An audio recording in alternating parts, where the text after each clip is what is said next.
Mana hozir ko'rib turgan joylaring bor-ku, mana shu joyni mutaxassis emas, oddiy montorlar, o'sha yollanma odamlar, ko'chgan odamlar buzyapti.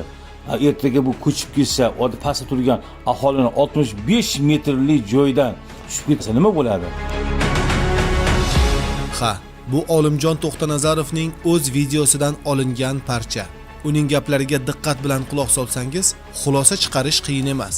U tepalikdan tushib ketishi mumkin bo'lgan atiga bir nafar inson haqida qayg'urib gapiryapti. Shu bilan birga, aynan o'sha joy buzilmasligi kerak degan pozitsiyada turibdi. Savol tug'iladi.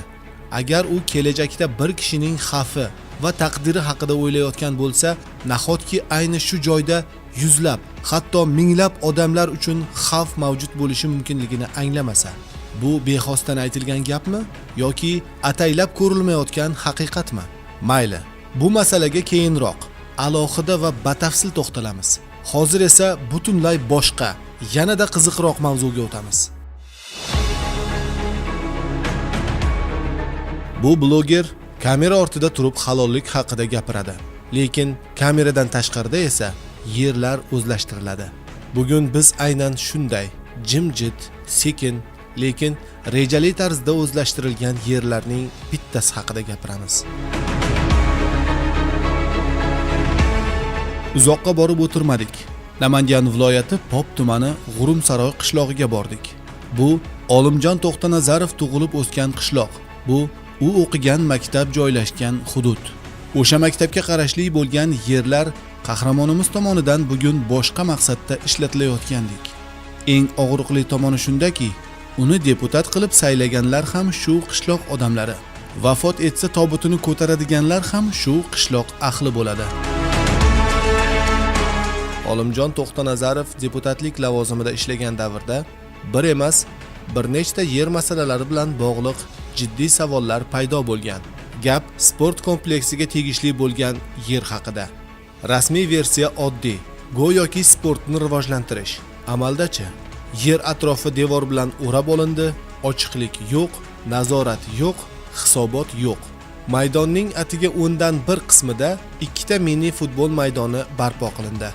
U yerda esa maktab yoshidagi bolalar pulga futbol o'ynayapti. Qolgan hududchi, qolgan hudud o'lik zona, bekor yotibdi. Na sport bor, na rivoj bor, na manfaat. Yerning bir chekkasida choyxona qurish rejasi paydo bo'ldi. Fundament quyilgan, g'isht terishga tayyor. Hatto bitta xona ko'tarib ham qo'yilgan. Savol ochiq. Sport uchun ajratilgan yerda choyxona nima qiladi? Bu yer qaysi hujjatga asosan olingan edi va amalda nimalar qilindi? Sport niqobi ostida yer tijoratga aylantirilyaptimi?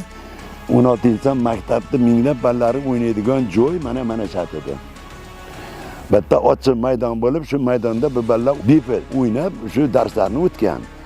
Ammo hozirgi kunga o'ynaydigan joylari yo'q bo'lib ketdi. Mana hozir tadbirkorimiz olgan ekan To'xtanazarov Olimjon 2014 deyapti. Tadbirkor nima qurish uchun olgan? Voleybol, basketbol, mini poliya, haligilar qancha narsalarni va'da bergan. Pop tuman hokimining qarori bo'yicha olibdi. Hokimning qarorida bu narsalar qurilmasa, tadbirkor qaytarib o'z mablag'i bilan o'zi topshirgan joylarga bor qarorda. U qarorlar qayerga ketdi? Bu blogerman deyapti prezident blogeri. Rahmat, prezident blogeri bo'lsa rahmat. No o'zingni joyini to'g'irlab qo'y, keyin boshqa joyda chiqasiz. Birovda aybini ochguncha odam o'zini aybini ham ko'rish kerakmi? Mana mashhadda olibdi. Mana o'sha o'zini arizasiga binoan mashhadlarni shunday obod qilib qo'yganda hech kim qarshi bo'lmasdi. Uni ustiga nimaga endi beton qo'yib hamma joyda to'sib olish kerakmi? Men o'zimga manfaat uchun so'ramadim. Men kelajakda shu bolalar uchun so'radim shu narsani. Tadbirkorni batdan chiqazib, hokimning qarorini bekor qilib, 16 maktabga berish kerak shu joyda. Nohaq tadbirkorlarni haq qilib ko'rsatish, jamoatchilikni chalg'itish va voqelikni yumshatib berishning asosiy sabablaridan biri aynan shunday holatlar emasmi? Pop tumanidagi stadionimi yoki deylik bog'imni qanaqaligini ertaga buni ko'rsatamiz deyapti. Bu hali boshlanishi. O'zlashtirilgan va hozir ham o'zlashtirilayotgan yerlar haqida keyingi videoda yanada ochiq faktlar bilan gapiramiz. Agar sizga haqiqat qiziq bo'lsa, kuzatishda davom eting. Chunki 4-qismda gaplar va voqealar yanada jiddiylashadi.